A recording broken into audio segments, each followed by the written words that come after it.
समंदर में गोता लगाते ही समंदर से एक सदफ निकालते हैं। जब सदफ का मुंह खोलते हैं बड़े ही प्यारे खतीब का नाम निकलता है, जिन्हें हम हजरत मुफ्ती रहमतुल्लाह साहब मज़ाहिरी दामत बरकातुहुमुल आलिया के नाम से जानते हैं।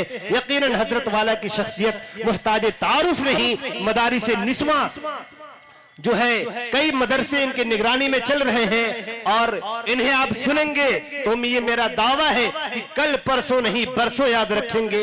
इंतहाई अदब के साथ हजरत मौलाना मुफ्ती रहमतुल्लाह साहब मज़ाहिरी मोहतमीम मदरसा बुस्तान रहमत लिलबनात मोतीहारी, मैं इस वक्त उनसे गुजारिश कर रहा हूं कि आप तशरीफ लाएं और अपने खिताब नायाब से हम सामाईन को नवाजे। इस शेर के साथ आपका इस्तकबाल के गले में इश्क़े रिसालत का तौक रखता है, खिदमते दीने रिसालत का ज़ौक़ रखता है। हमारे उलमा का मकसद है दीन की तबलीग, वरना कौन खिताबत का शौक रखता है। हजरत मुफ्ती रहमतुल्लाह साहब माइक पर। अस्सलामु अलैकुम व रहमतुल्लाहि व बरकातुहू।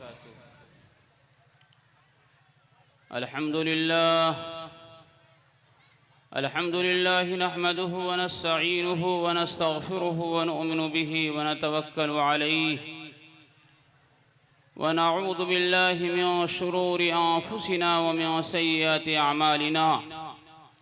मन यहदिहिल्लाहु फला मुज़िल्ल लहु व मन युज़लिलहु फला हादिय लहु व नशहदु अन ला इलाहा इल्लल्लाहु वहदहु ला शरीका लहु व नशहदु अन्न सय्यिदना व सनदना व मौलाना मुहम्मदन अब्दुहु व रसूलुहु। अम्मा बाद।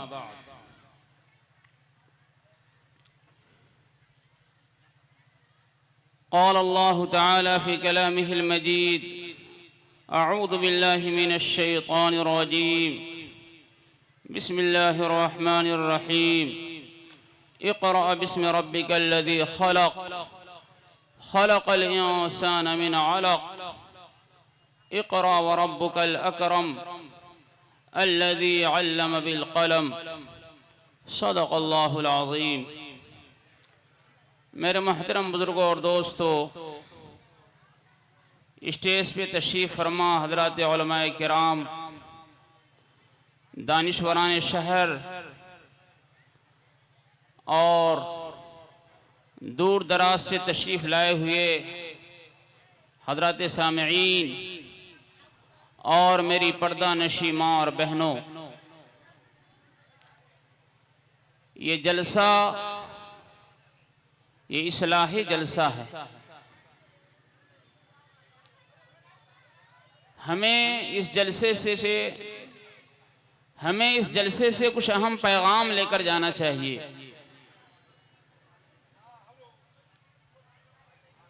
ऐसा न हो कि ये जलसा एक मेले की शक्ल इख्तियार कर ले और हम यूं समझे कि एक मेले में गए थे और मेला देख करके घर चले आए।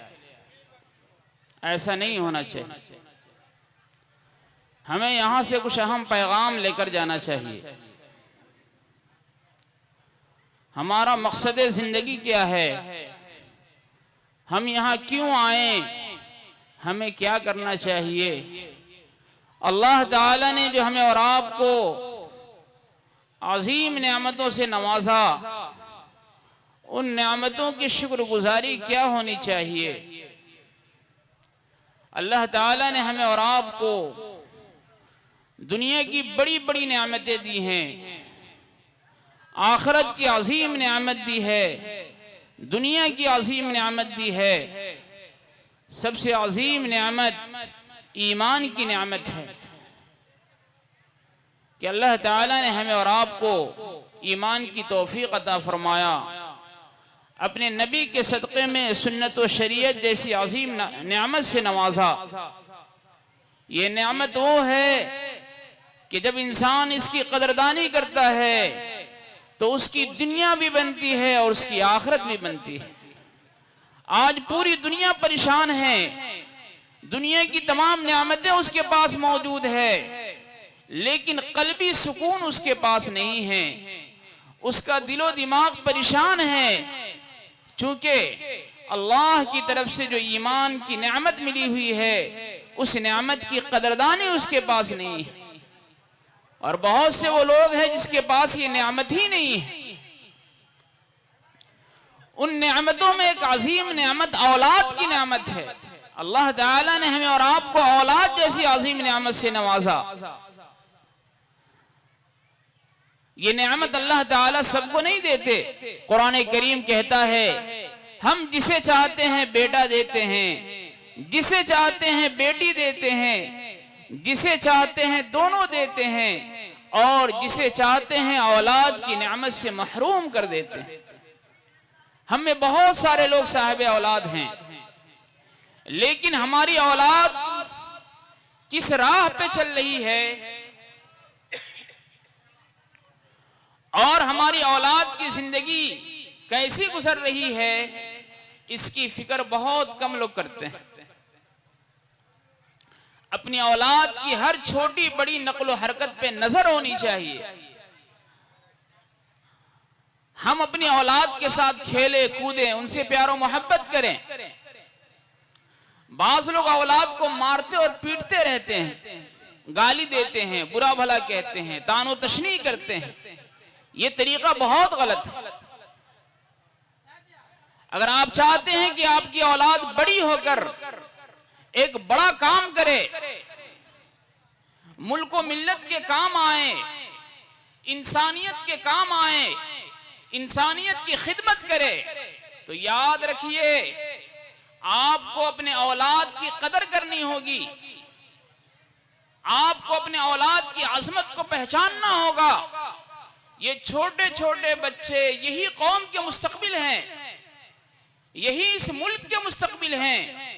छोटे बच्चों का अदब एहतराम हमारे दिल में होनी चाहिए। हम उससे प्यार करें, मोहब्बत करें, शफकत करें।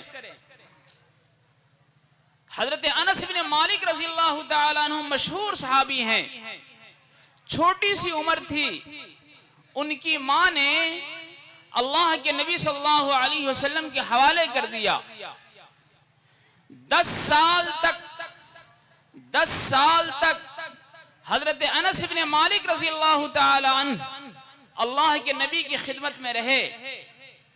लेकिन सुनिए क्या कहते हैं सहाबी रसूल कि मैं 10 साल तक अल्लाह के नबी की खिदमत में रहा, मा ज़रबनी वला शतमनी वला हरमनी।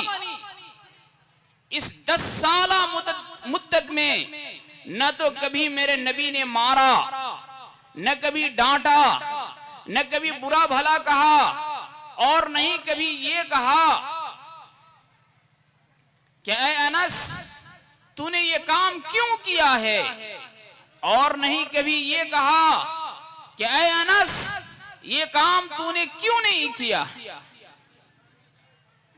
हम अपने छोटे छोटे बच्चों को मारते हैं, पीटते हैं, बुरा भला कहते हैं। उससे बच्चों का हाफजा कमजोर होता है, बच्चों की कुव्वत ज़हानत कमजोर होती है।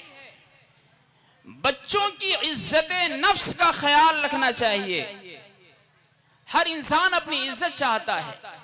छोटे छोटे बच्चे भी अपनी इज्जत चाहते हैं कि मेरे अब्बू मेरी इज्जत करें, मेरी अम्मी मेरी इज्जत करें, मेरे दादा जान मेरी इज्जत करें, मेरी दादी जान मेरी इज्जत करें। हम अपने बच्चों के जो बुलाने का अंदाज होता है ये गलत है। तुमसे लफ्ज़ तुम का इस्तेमाल करते हैं, लफ्ज़ रे का इस्तेमाल करते हैं, घटिया लफ्ज़ का इस्तेमाल करते हैं। नहीं, ये गलत है, यह औलाद की तरबियत के खिलाफ है।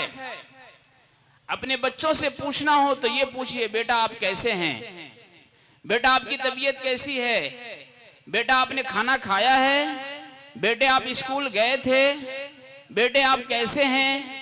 ये बोलने का अंदाज होना चाहिए अपने छोटे छोटे मासूम बच्चों के साथ।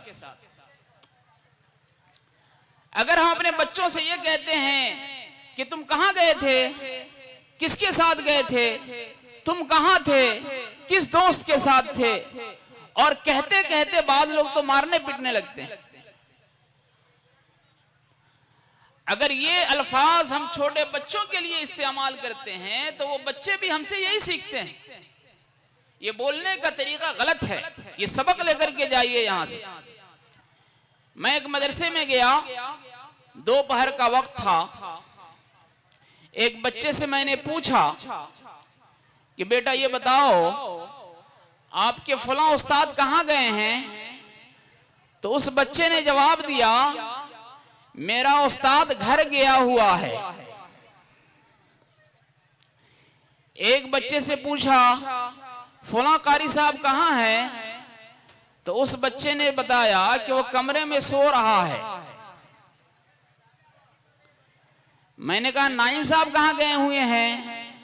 तो वो सफर में गया हुआ है। ये है हमारा लबो लहजा, ये बहुत गलत लबो लहजा है। छोटे बच्चों को हम अजमत के साथ बुलाएं, इज्जत के साथ बुलाएं। माहिर नफ्सियात का ये कहना है कि आप छोटे बच्चों को डीएम बनाना चाहते हैं, कलेक्टर बनाना चाहते हैं, तो एक कलेक्टर से बात करने का जो आपका अंदाज होना चाहिए वही अंदाज एक छोटे बच्चे के साथ होना चाहिए। याद रखिए, अगर आप अपने बच्चों को डॉक्टर बनाना चाहते हैं तो एक डॉक्टर से बात करने का जो अंदाज होना चाहिए वही अंदाज एक छोटे बच्चे के साथ होना चाहिए। अगर आप अपने बच्चों को प्रोफेसर बनाना चाहते हैं, आलिम हाफिज मुफ्ती काजी बनाना चाहते हैं, तो हमारे बात करने का अंदाज, हमारा व्यवहार और हमारी आपसी गुफ्तगू इन अहम शख्सियात के साथ जैसी होती है वही अंदाज़े गुफ्तगू उन छोटे छोटे मासूम बच्चों के साथ होना चाहिए। अगर आपका ये अंदाज़े गुफ्तगू है तो याद रखिए आने वाले वक्त में आपका बच्चा डॉक्टर भी बनेगा, इंजीनियर भी बनेगा, प्रोफेसर भी बनेगा, अफसर भी बनेगा, डीएम भी बनेगा, पीएम भी बनेगा और सीएम भी बनेगा, सब कुछ बनेगा। लेकिन आप अपने बच्चों की इज्जत नफ्स का ख्याल कीजिए, छोटे छोटे मासूम बच्चों पर जुल्म नहीं कीजिए, छोटे छोटे मासूम बच्चों को बुरा भला मत कीजिए। अगर गलती हो जाए तो कोई बात नहीं है, उसको बुलाएं, समझाएं, ये कहें कि बेटा अगर इस काम को ऐसे किया जाता तो ज्यादा अच्छा था। ये बात करने का सलीका होना चाहिए। बच्चा है, नुकसान कर दिया तो उनको ये समझाएंगे कि बेटा इस काम को अगर ऐसे किया जाता तो ज्यादा अच्छा था, ये काफी है आपका। बहुत सारी गलतियां ऐसी होती है कि अगर वालिदैन, टीचर, असातिज़ा अगर चश्मपोशी कर देते हैं, नजरअंदाज कर देते हैं, उसका भी छोटे छोटे बच्चों पे बहुत अच्छा असर पड़ता है कि देखो मेरे अब्बू ने मेरी गलती को माफ कर दिया, कुछ नहीं कहा। इसलिए मेरे भाइयों, बुजुर्गों और दोस्तों, अपने मासूम बच्चों के साथ हमारा अंदाज़े तरबियत अच्छा होना चाहिए। अगर हम चाहते हैं कि हमारे बच्चे अच्छे बने तो उनकी अच्छी तरबियत करनी होगी, और उन बच्चों की तरबियत से पहले हमें और आपको खुद अपनी तरबियत करानी होगी। हमारी और आपकी खुद अपनी तरबियत नहीं है। आज हम शिकवा शिकायत करते हैं कि हमारा बच्चा बिगड़ गया, हमारा बच्चा मोबाइल बहुत देखता है, हमारी बेटी मोबाइल बहुत देखती है, और मोबाइल देखते देखते हमारा बच्चा खराब हो गया। लेकिन कभी हम अपने गिरिबान में झांक कर नहीं देखते कि 24 घंटे में कितना घंटा खुद हम मोबाइल में मशगूल रहते हैं। हर आदमी को खुद अपना मुहासबा करना चाहिए कि हम किस राह पे चल रहे हैं, हम किस डगर पे चल रहे हैं। अगर हमने खुद गलत राह इख्तियार कर ली है, आप 1000 मर्तबा में नसीहत करेंगे, याद रखिए छोटे छोटे मासूम बच्चे वही करते हैं जो अपने माँ बाप को करते हुए देखते हैं। याद रखिए, अगर हम चाहते हैं कि हमारे बच्चे अच्छे बने तो हमारा तरीक़े तरबियत भी अच्छा होना चाहिए, और खुद हमारे जिंदगी गुजारने का सलीका भी अच्छा होना चाहिए। हम चाहते हैं कि हमारे बच्चे गाली किसी को नहीं दे, तो याद रखिए खुद अपनी जुबान पे कंट्रोल रखना होगा।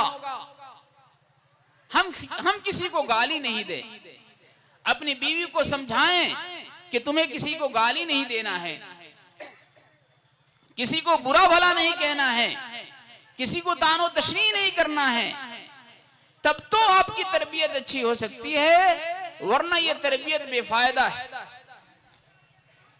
अल्लाह के नबी सल्लल्लाहु अलैहि वसल्लम के जमाने में एक सहाबी अल्लाह के नबी के पास शिकायत लेकर के गए कि नबी जी, आज मेरे बेटे ने मुझको मारा है और डंडे से मारा है। नबी का जमाना है, सहाबा का दौर है, खैरुल कुरून का जमाना है। अल्लाह के नबी फरमाते हैं कि सबसे बेहतरीन जमाना मेरा जमाना है।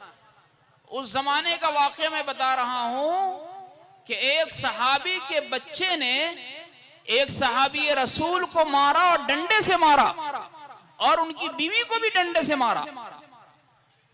ये बड़ा अजीब मामला था। ये शिकायत अल्लाह के नबी के पास पहुंची। अल्लाह के नबी ने मियां बीवी दोनों को तलब किया और उस बच्चे को तलब किया।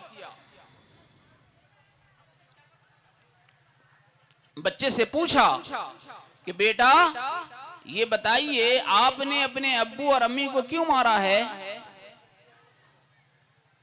तो सहाबी रसूल के बच्चे ने जो जवाब दिया वो सोने के पानी से लिखने के काबिल है।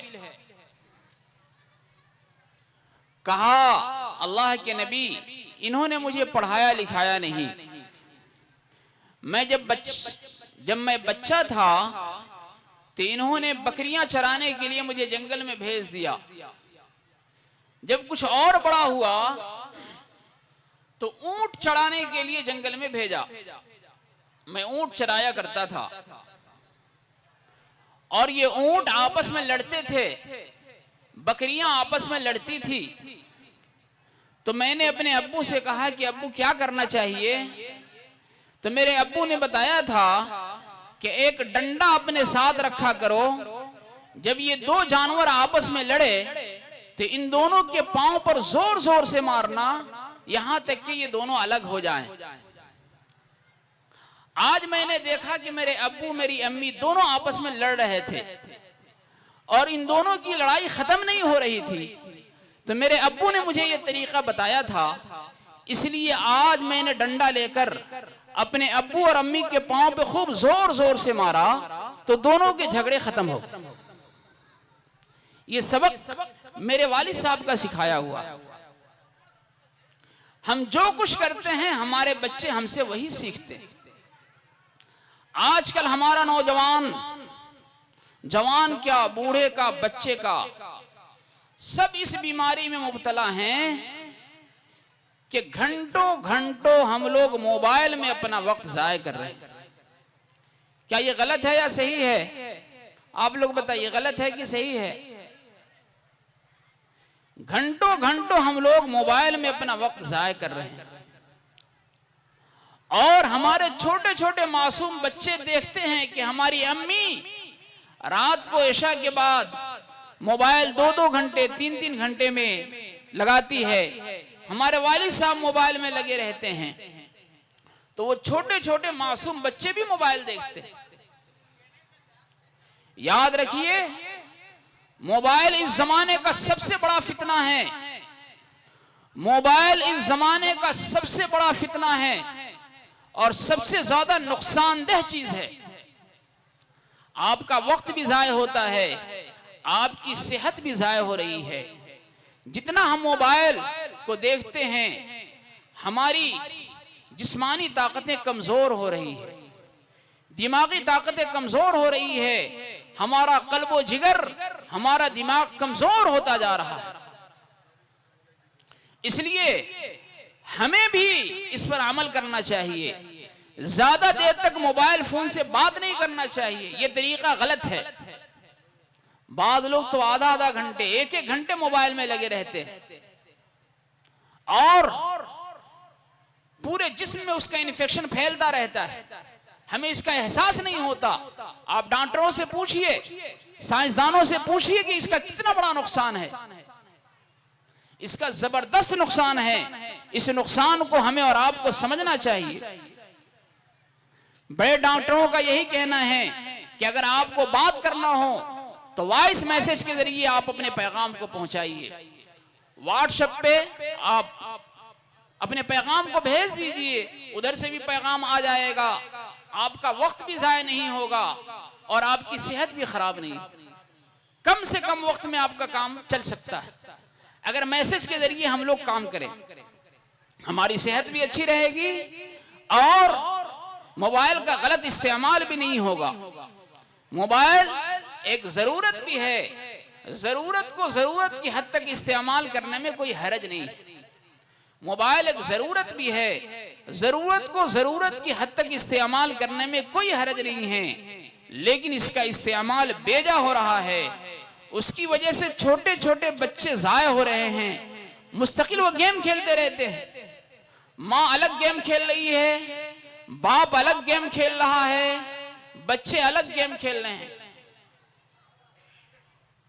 जैसे शराब का एक नशा होता है, जैसे शराब का एक नशा होता है, वैसे ही इंटरनेट के इस्तेमाल का भी एक नशा होता है।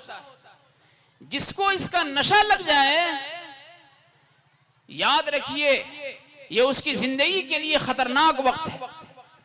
मैंने अपनी आंखों से 2 बच्चे को मरते हुए देखा है। 11 साल की उम्र का बच्चा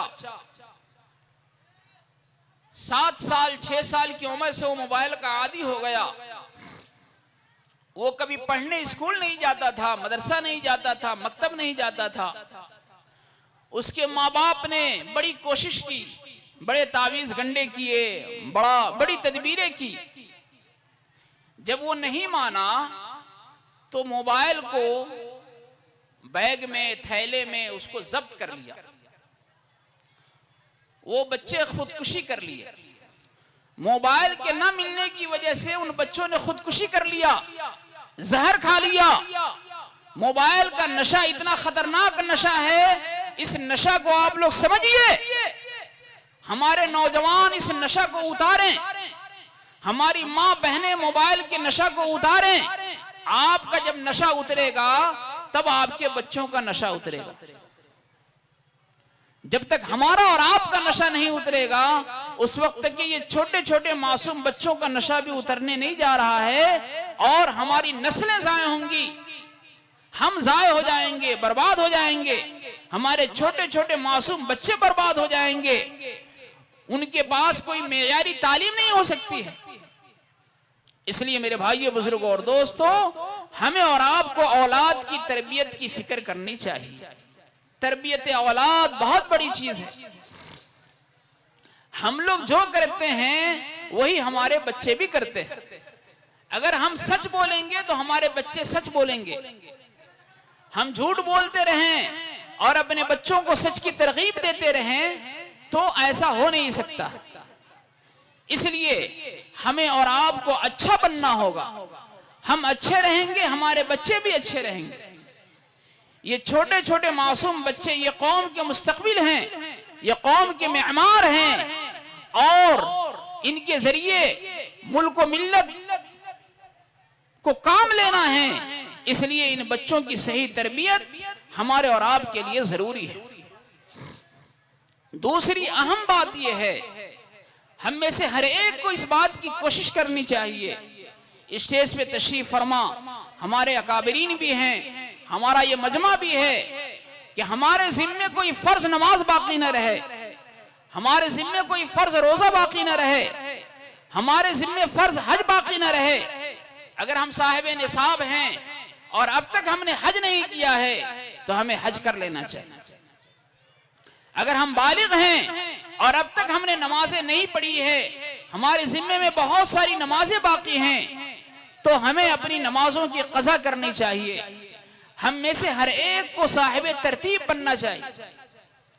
हम में से हर एक को साहिब तरतीब बनना चाहिए। अगर मजमा से पूछा जाए कि इतना बड़ा मजमा है, इसमें साहिब तरतीब कितने लोग हैं? साहिब तरतीब उन लोगों को कहते हैं कि उनके जिम्मे कोई भी फर्ज नमाज बाकी ना हो। साहिब तरतीब उन लोगों को कहते हैं कि उनके जिम्मे कोई फर्ज नमाज बाकी ना हो बालिग होने के बाद से। अगर हमारे जिम्मे फर्ज नमाजें बाकी हैं तो उसकी क़ज़ा करनी चाहिए। फर्ज रोजे अगर हमारे जिम्मे बाकी हैं तो हमें और आपको उसकी क़ज़ा करनी चाहिए। एक बच्ची यहाँ की जनाब हमारे रोज मोहम्मद साहब की बच्ची हमारे यहाँ पढ़ती थी जामियतुस सालिहात शिखौना में। वहाँ पढ़ी तकरीबन 5 साल तक और माशाअल्लाह वहाँ से पढ़ कर के फारिग हुई। उसके दिल में अल्लाह ताला ने जज्बा और दाइया पैदा फरमाया कि हमारे इस महल्ले में, इस शहर में कुछ काम होना चाहिए, इस्लाही प्रोग्राम होना चाहिए।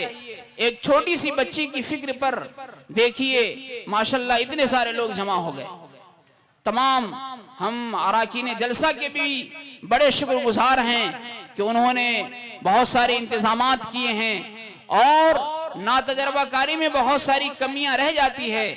जैसे पर्दे का माकूल नज़्म नहीं है, खवातीन के आने जाने का रास्ता अलग होना चाहिए, मर्दों के आने जाने का रास्ता अलग होना चाहिए ताकि बेपर्दगी नहीं हो, बदनज़मी नहीं हो। लेकिन ऐसा नहीं है। इस तरह हम लोगों को एहतमाम करना चाहिए।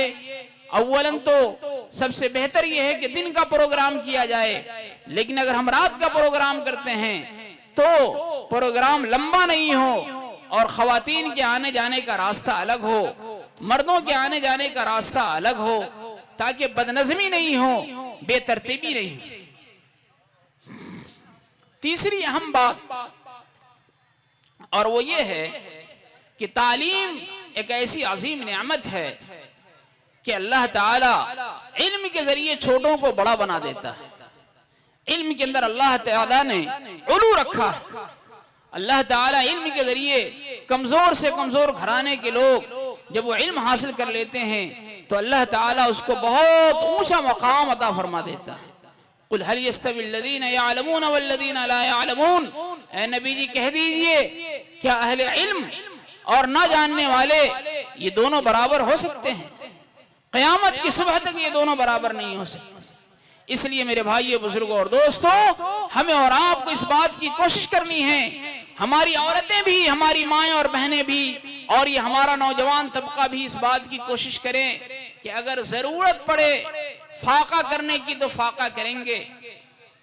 जरूरत पड़ी एक वक्त के खाने को कुर्बान करने को तो करेंगे, लेकिन अपने बच्चों को जाहिल नहीं रखेंगे। अपने बच्चों को जाहिल नहीं रखेंगे। खास तौर से मुस्लिम मासूम बच्चे 12 साल 14 साल की उम्र में हमारे माँ बाप उसको गैरेज के काम में लगा देते हैं, बैग के काम में लगा देते हैं, बेल्ट के काम में लगा देते हैं, दुनिया के मुख्तलिफ कामों में उसको लगा देते हैं और वो बच्चे पूरी जिंदगी दूसरों की गुलामी करते रहते हैं। ये बहुत अफसोस की बात है, बहुत अफसोस की बात है। हम लोग कुर्बानी बर्दाश्त नहीं करते। इस मुल्क में बहुत सारी कौमें ऐसी हैं जिसकी तादाद बहुत कम है। सिखों की तादाद हिंदुस्तान में बहुत कम है, जैन की तादाद बहुत कम है, लेकिन तालीम देखिए, तालीमी मेयार उनका कितना ऊंचा है। उनके बच्चे क्या कहीं गुलामी करते हैं, दर दर की ठोकरें खाते हैं, मारे मारे फिरते हैं? ऐसा नहीं है। हमारी मुलाकात हुई एक साहब से, वो जैन थे, हमारी खुद उनसे मुलाकात हुई। मैं इंदौर शहर में था। उन्होंने कहा कि मौलाना साहब, इंदौर शहर में हमारे पास 3 घर थे, 3 अच्छी खासी बिल्डिंग थी, मेरे 4 बच्चे थे, चारों को पढ़ाने के लिए हमने अपनी तीनों बिल्डिंग को बेच दिया, तीनों बिल्डिंग बेच दिया और किराए के मकान में रहने लगे, किराए के मकान में रहने लगे। फिर एक वक्त ऐसा आया कि हमारे बच्चे पढ़ लिख कर बहुत ऊंचे मकाम पर पहुंच गए। आज इंदौर शहर में 10 से ज्यादा बिल्डिंगें हैं और हमारा कारोबार बहुत बड़े लेवल पर है। आज हमारी कौम, खास तौर से मुसलमान तबका, पान तंबाकू को भी नहीं छोड़ते। बाल बच्चों को पढ़ाने के लिए अगर चाय पान की कुर्बानी आप लोग दे दें तो शायद आपके बच्चे बहुत आगे चले जाए।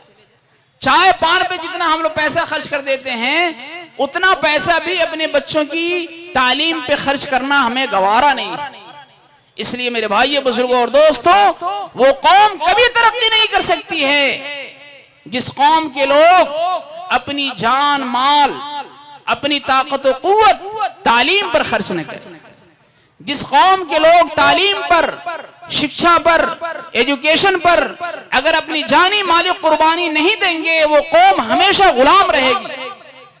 अगर गुलामी की जंजीर को तोड़ना है, गुलामी की जंजीर को खत्म करना है, तो आप भूख प्यास बर्दाश्त करने के लिए तैयार रहिए, जानी माली कुर्बानी देने के लिए तैयार रहिए। जरूरत पड़े जमीन बेचने की तो जमीन बेच दिए, जरूरत पड़े घर मकान गिरवी रखने की तो गिरवी रखिए, लेकिन अपने बाल बच्चों को आला से आला तालीम दीजिए। याद रखिए, अगर आपका एक घर बिकता है तो 10 घर अल्लाह ताला आपको दे देगा। लेकिन अगर आपने कुर्बानी नहीं दी तो हम भी गुलाम हैं, हमारी औलाद भी गुलाम रहेंगी और आने वाली तमाम नस्लें गुलाम रहेंगी। अगर गुलामी की जंजीर को खत्म करना है तो एजुकेशन पर हम सबको मेहनत करना होगा। इन्हीं चंद बातों पर मैं अपनी बात को खत्म कर रहा हूँ। व आखिरु दावाना अनिल हम्दुलिल्लाह।